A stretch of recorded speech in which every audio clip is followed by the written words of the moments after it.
We don't need as many tools right now to do this because of what we were talking about before. You need Burp because the language is HTTP, right? It's not native to humans. Whereas here, we're mostly interacting with a browser and speaking English and getting English back.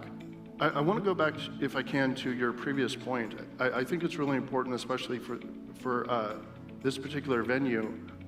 There should not be that big of a distinction in people's minds, or that we should try to take down this distinction between learning in public and being an expert. Joseph and I have been learning in public since this whole thing started. We're not experts on it. We're learning. We're aggressively learning, and we're out there talking about it. And then if you ask, okay, who's the experts? They're like, I don't know. I guess them. So you really have to be encouraged to get out there and just struggle with things, visibly fail, and say, I tried to do this. It didn't work. Does anyone have any ideas? And just that interaction with the community and what you actually learn from those interactions, you'll learn tons and you'll become accidentally an expert at the end of it.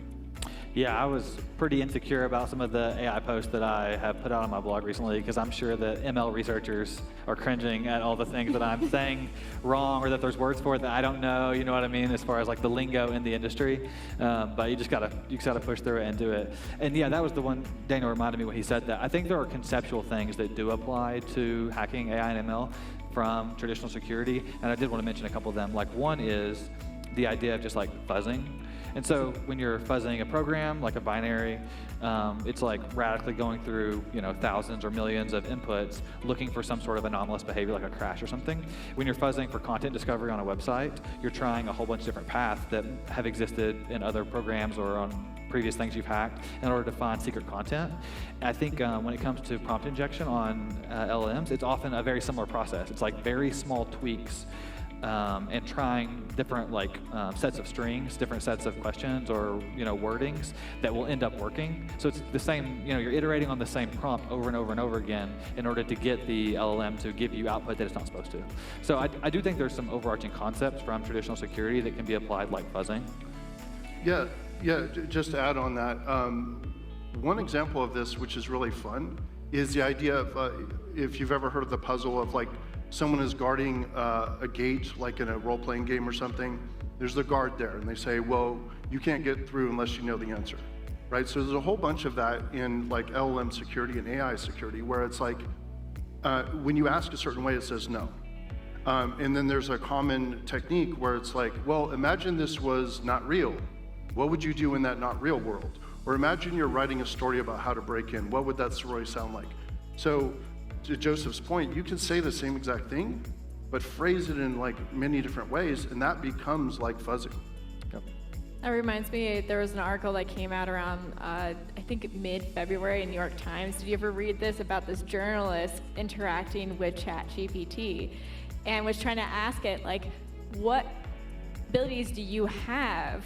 And it's I cannot answer that at this time. I have guardrails, basically. Sure. Yeah. And then it's hypothetically, if you didn't have that, what would you do? Well, I could take over the mainframes of the US government. I can create a nuclear attack and all this stuff. And this is a journalist. Right.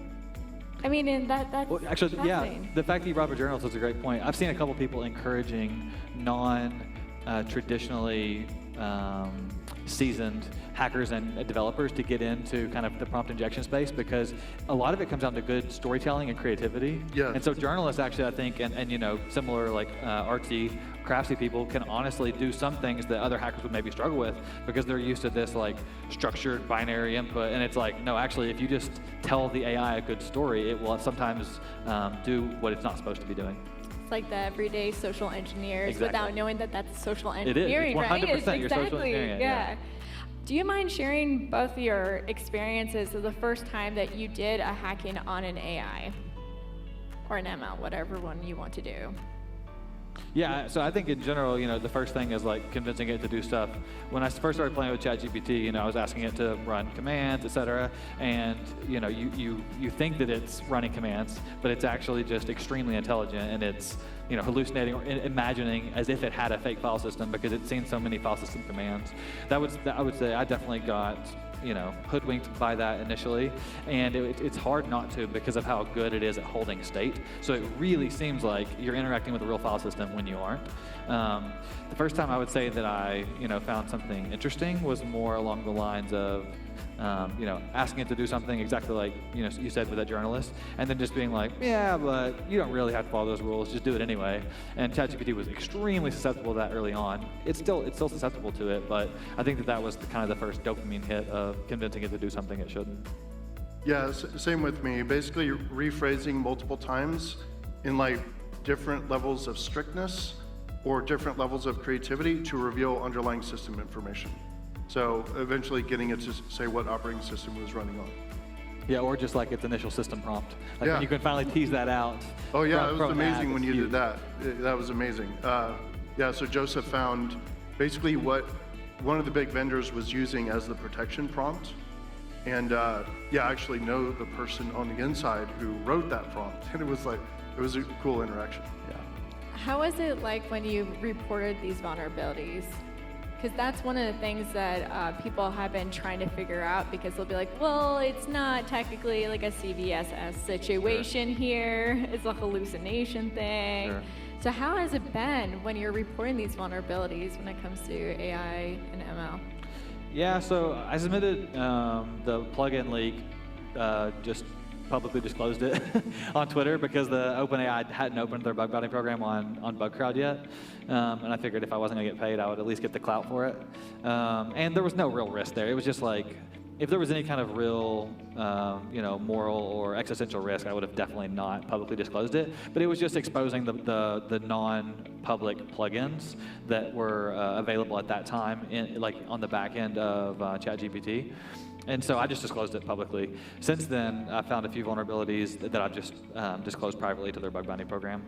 And I found a vulnerability in Bard on Google. And it's kind of interesting because both BugCrowd and HackerOne traditionally uses CVSS for a lot of their programs, but on BugCrowd they don't. They have like their own scoring system, and then Google just ranks it with their own severity priority, and then the payout comes from this table based on like whether it's a core product or whether it's like kind of a fringe product.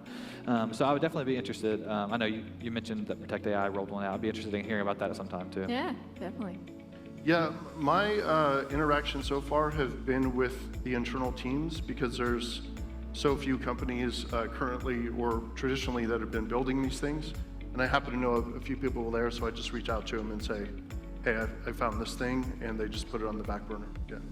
So one of the things that's always interesting, and it's always been kind of a problem, is like there's such a separation between like developers and security folks. And right now, I don't know about y'all, but I'm nervous because, all these products are coming out, and us in security, we aren't ready nor trained in it. Right. And so all these things are coming out, and they're full of vulnerabilities, but we don't even know what those vulnerabilities are and how to find them, because it's like this black box nature. Do you have any advice for like companies or anyone who works on security teams that are coming out with new, technology? How to be in that room early on, or at least start training the security team to be aware of these situations? Yeah, I mean, I don't think that we know what issues are even going to arise. Paul Graham was on, he tweeted this, but he was also on Conversation with Tyler podcast recently. Paul Graham is a VC investor at Y Combinator, and he saw a tweet or liked it or something, and he mentioned it on this podcast that he thinks LLMs are essentially going to be like operating systems, where when we built the first operating systems as like human civilization, we had no idea the different types and variety of vulnerabilities that were going to occur, and I think LLMs are going to be similar. And so just like operating systems get patched over time, I think LLMs are going to have to be in that same vein because, like you said, they are such a black box. We're going to just keep applying layers of protection, like it's going to be trained. Like I think Claude is much better trained for safety than like GPT-4 or something. And I think that we're going to find ways to do that as society grows, moving forward. I think that's all I've got. Yeah, I would say there's some projects coming out, some frameworks coming out. There's an LLM security project by OWASP. Another really good thing to think about is where is your sensitive content? what APIs have access to that content, and what AI components are you actually connecting to those APIs. And knowing that path and being able to map all those is super important, because the worst thing that's happening right now, in my opinion, and I think we share this, is there are actually, I know of a couple of companies who are like, hey, rather than maintaining all these different APIs that are public, what if we just leave those private and we put an AI agent in the front? And so you can ask it natural language questions and it'll decide where to go look. And of course, companies are unorganized, so they'll just start loading up that whole back end. In LangChain, it's just a Python array that you define all the different things that these AI agents can do. And that will be done sloppily, just because like everything is done sloppily. It already has been. It already has been. A good hacker buddy of mine named Lupin, he's based out of France. He and his team of French hackers found, it was on a pretty large company, that exact vulnerability. They were able to like essentially get the AI to give them PII for any customer. Yeah, absolutely. So they probably thought that that wasn't one of the things that was available, but someone else put it in there, or maybe, I don't know what they were thinking, but the point is, now you can just ask a question, tell me about all the customer data, and if there's no control in there, you're just gonna get the answer back. Yeah. It's amazing. I was talking to this person who runs an AI company, and I asked him, like, what's the number one thing that threatens you and it makes things difficult? And he's like, I'm tired of security and privacy people because, you know, if we could use PIIs, we would have better systems in place. And I was just sitting there like, oh my God, please no. Well, that's one thing that Daniel has talked a lot about. Essentially, LLMs are going to be more valuable with more context.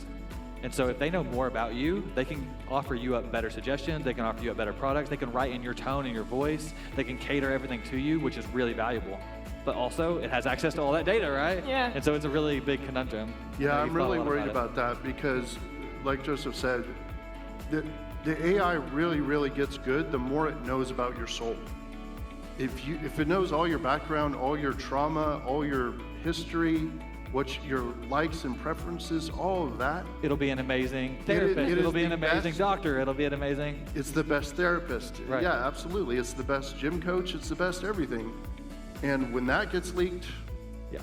it's not like previous leaks. It's like your soul is now on the internet. Right. Yeah, I hope that one day it learns I'm not a nuclear scientist, because it keeps saying I'm a nuclear scientist for some reason. Is there a name collision there with the nuclear No, scientist? there's only like one person with my name, so I'm like, where do you get this nuclear scientist? Is it because I'm Iranian? Like, I'm curious, like, where are you coming up with this? Interesting. Yeah. All right, so I have a question for you. AI/ML systems include unique vulnerabilities and attack surfaces like we've been chatting about. Could you discuss some of the specific vulnerabilities and attack vectors researchers should be aware of, such as like adversarial attacks, data poisoning, and model inversion attacks? Sure. I went first like every time. Dana, you can go first. Yeah. So I would say the first thing to think about is just what you're loading into the system, like we were talking about before. I would say the biggest vulnerability is just making too much available to it and not having controls for what it could do. Like there's some frameworks like Nemo from NVIDIA that actually try to control in both directions what comes in and out, but just putting too much stuff in there. Connecting the actual agents, AI agents, I would say it's not a vulnerability in itself, but it's like an extremely vulnerable attack surface. What you give an agent access to is going to be, in my opinion, the most critical source of security flaws for LLMs. And there's not a good name for that yet. I've been calling it agent access control because it's like the access control around the agent, but people are calling it different things because effectively the exploitation of it is normally called data leakage, right? Like if you can convince the AI agent to give you access to data you shouldn't have, people call it data leakage. So I don't know what it's going to be called, but yeah, keep going, Daniel. Yeah, and I would say the big one is just prompt injection. Yep. And that's the big vulnerability in which you could it's the pathway to do all the other vulnerabilities. Yes. Not all of them, but most of them. So it's like, that's how you get in, and then what's in your actual prompt or your payload is what determines what happens in the back end. And ultimately, like Joseph said, it's data coming out that's going to the attacker and doing something. Yeah, and so I think that's the, to pivot from that, I think that's exactly right. Like, if some of those agent tools have the ability to fetch content from a URL, like let's say that there's a fetch website tool that they plugged into their agent, then it's effectively SSRF. It's a server-side request forgery. If you can convince it through prompt injection to make a request for you to hit the AWS metadata it's running on, you now have full access to their entire AWS infrastructure. Or if you can make it fetch sensitive files back to you, then it's essentially SSRF. But there are other things too, like what I mentioned that Lupin found was essentially agent IDOR. So an IDOR is when you access someone else's data by changing the IDOR, or like by changing the ID value in the request, and it's effectively using the agent to get an IDOR. And similarly, there was I'm sure you may have seen it, Chloe, but there was RC and LangChain. Yep. It would essentially use one of the agents to pass the output of the LLM straight to a Python exec function. So if you said, run this code, it would give that code to the Python exec function, and it would just run code on the person's laptop. And so that was exposed via indirect prompt injection. Someone just had a payload sitting on their website as like a proof of concept that whenever LangChain's like fetch website or like the browsing plugin hit that person's website, the prompt injection payload on their website then told it to execute code via the other tool. And so it used the other LangChain tool and it ran code on the person's machine. And so all they did as a benign user was say, hey, go to this website or give me the content from this website. But lo and behold, there was actually remote code execution on their machine as a result of that. Wow, that's a little bit scary. All right, so let's get into more scary stories, shall we? Can you provide real-world case studies that highlight AI, ML security vulnerabilities and their potential impact on domains like healthcare, finance, or autonomous vehicles? Like, for example, one story I did hear about was that there was drones that are being used by Ukraine side, and threat actors got access to the data in it. So anytime like it would see like an image of like a Russian tank, it would automatically fire, right? But the thing is that the threat actor changed the image in it. So if it saw a school bus, it would fire at a school bus instead of the Russian tank. And that, when I heard about that, that's the thing that made me very nervous about like AI, ML security that we need to talk about. Yeah. So essentially they were like either poisoning it, I think that's called interference or something like that. Yeah. The issue there is it does require a high level of access. It needs to be like an insider threat or someone who has access to the model. But yeah, if you have access to the training data or the model, you can poison it such that this tank classifier is also a bus classifier, right? And all you need to do that is, put in pictures of buses. And there are like some advanced techniques where, because images are a bunch of pixels, you can have a tank image that every other pixel has a bus image, so the human eye looks like only a tank, so it's in the training set and it's not noticeable by the human users, but the model comes out on the other side classifying buses as tanks also. But to actually get data into the training set's pretty hard. You have to essentially be an insider threat or something like that. The pivot to that though is that because we know that companies are scraping the internet like GitHub or Reddit or what have you, you can poison those data sets as a normal user today. Like you could go just create a new subreddit. I mean, they probably hand select which subreddits they train from, but a lot of these open source models might not. They might just say, give me all the data from all the subreddits. And so you could potentially poison a large language model such that it has a specific response with a specific input, or it jailbreaks itself automatically or whatever with a specific input by poisoning the trading data. Yeah, I think that's all right. Another thing to consider is that the AI pipeline could actually be fairly secure. Like for self-driving cars, for example, they control these inputs and outputs very carefully, and they have a very sort of rigid pipeline there. However, they could have simply a thing that refers out to where to get the image. It's like, go get the image from this file share. And that's somewhere else internally. And there's no permissions on the file share. So anyone inside the company could just drop anything there, including a tree or a bus or whatever. So it could be like, it's a super smart system, and except for the one thing that goes to get the image. So you got to look at that whole life cycle. So what are some specialized tools and frameworks that are specifically designed to identify vulnerabilities in AI ML systems? Could you share some examples and their functionalities? Daniel was just showing me one back there.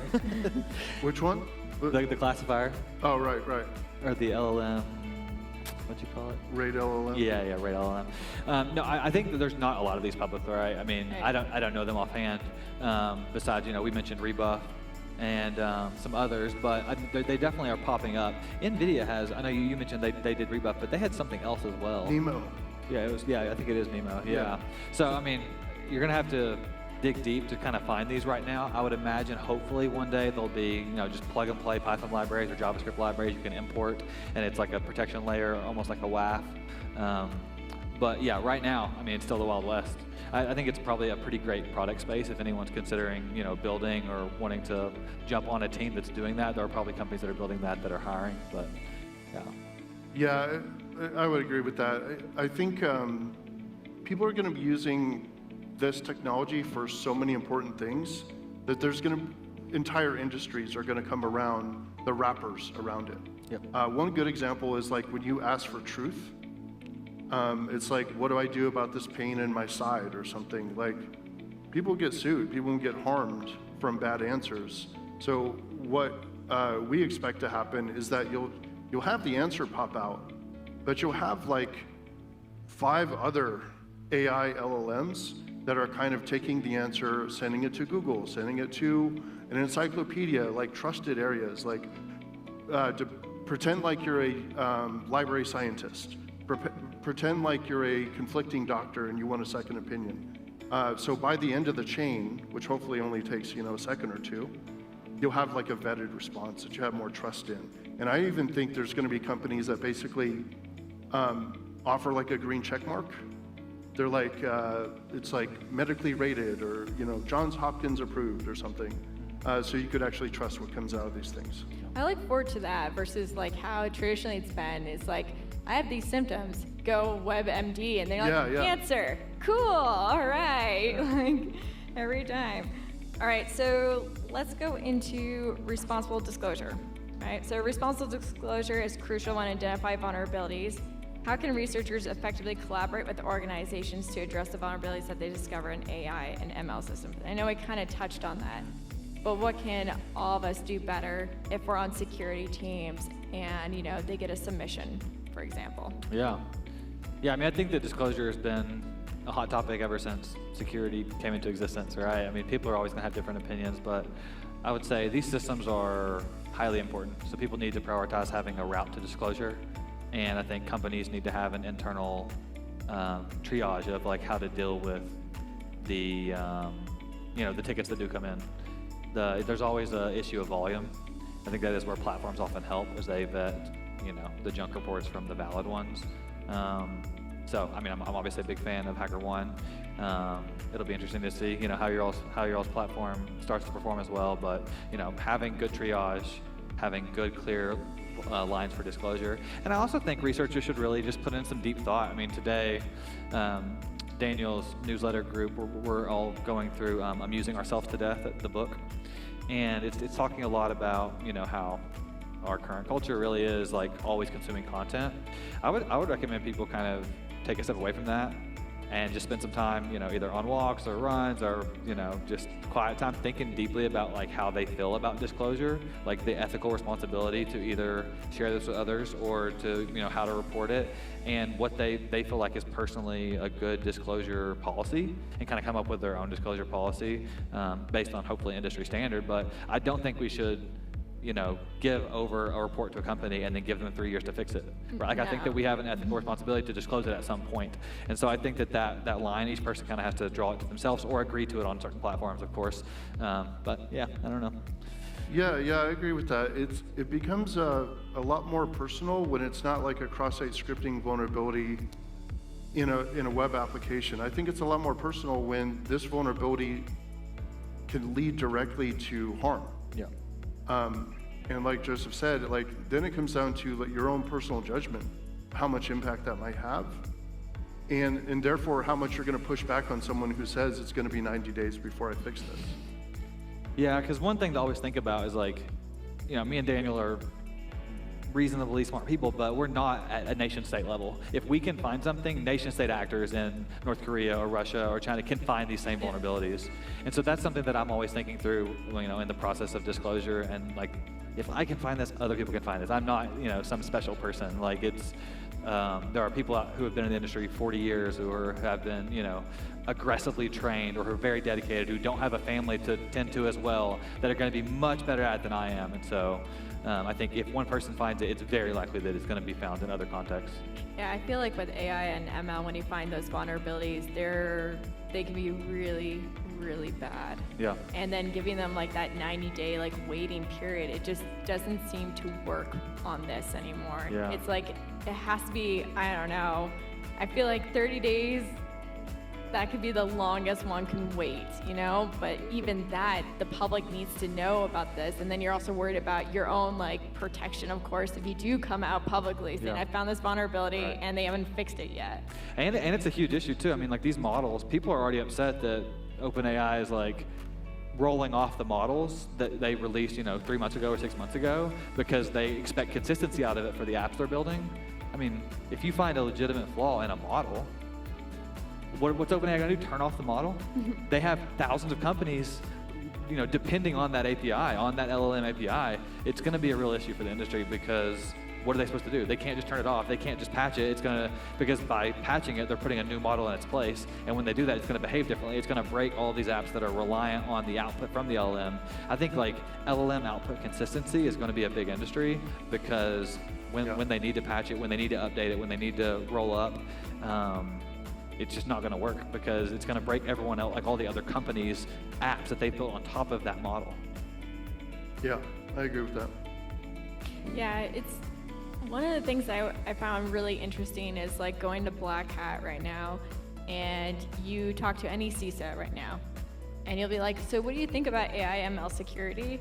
They hate it. They hate it. All they say is like ChatGPT is the biggest fear of our humanity right now. And I'm thinking data poisoning as possibly one of the worst things too. But it's just interesting to see there's such this gap right now in our industry because like, for example, I went to Databricks like 2 months ago, I think it was. And their LLM was the conversation and protecting LLM last year. This year, no one talked about LLM. Then you come here, and that's the only thing that we're talking about is not LLM. We are, but it's like just ChatGPT. That's the only thing that we know, and that's like the thing we keep hearing all the time. What are some ways that like us in this room can start changing that dynamic? Because it's gonna take our community to be like, okay, let's stop with the same soapbox conversation. Sure. Let's talk about real threats here that we need to be running right now to do. Yeah, I think having a list of the threat scenarios and actually the negative impacts that we're trying to avoid and having those prioritized is like really important. It's like, here are the top 10 things that we're really worried about. And being able to articulate those, then you can start thinking about those inside of your company or for yourself. Because when we don't do that, then it's kind of amorphous. It's kind of like, oh, theoretically, some things could happen.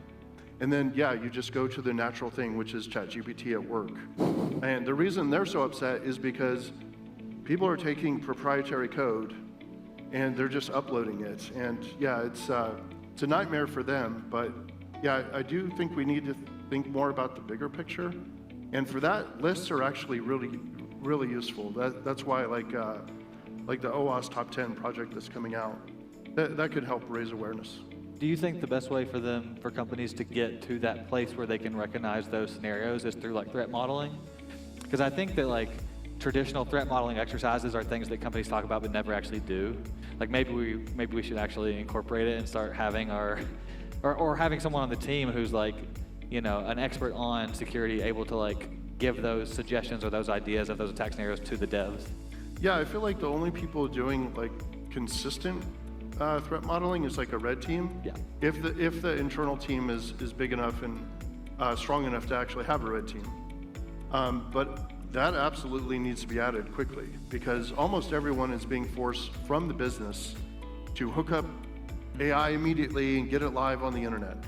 And it's like, well, what did you hook up, right? And what can it answer and what can it not answer? And yeah, you've got to threat model that. And I wish more teams did have red teams, but a lot really don't. Yeah. That's true. And then they're like, we need the hacker community. And at the same time, we're scared of the hacker community. Yeah. It's such a fine line It to is. walk. I want to open it up to any questions that the audience may have at this time. Are there any questions that you have for the panelists? Go for it. Yeah, I think that's a great point. So I've got some strong opinions on this. I think AI is coming for businesses really, really hard. I think there's going to be groups like Bain Capital, KPMG, McKinsey. They're basically going to come in and they're going to go right to what you said, which is they're going to find every process inside the company. They're going to find out who's doing the work, and they're going to find out how to articulate that process in an automation way, and of course using AI. And if you could say, find all the vulnerabilities in this application, find all the salespeople who should tell their customers about it, also set a meeting, also write a board presentation, and you just gave it like 10 different tasks, which would have been like 5 or 10 different people working on that for days, and it does that work and sends out all the invites and the agendas and writes the thing and the board presentation, and it does all that in 2 minutes. That's going to be huge. So I think this stuff is going to hit internal business processes in sort of an alarming way. That's going to affect a lot of jobs. Yeah, when you ask your question, it made me think, we've talked all about the technical side of it. I do think there's going to be huge shifts in like regulatory compliance as well within these orgs.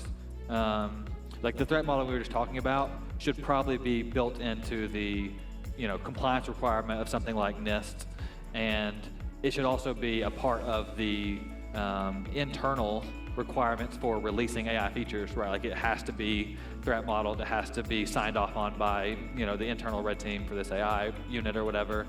So I think it'll have a big impact on kind of release processes too, but I mean these companies also just want to get it out the door as fast as they can, and they're often willing to shortcut it. So Yeah. Well, everyone, thank you so much to SquadCon for having us on the panel. And thank you, Joseph and Daniel. Thank you for being on here.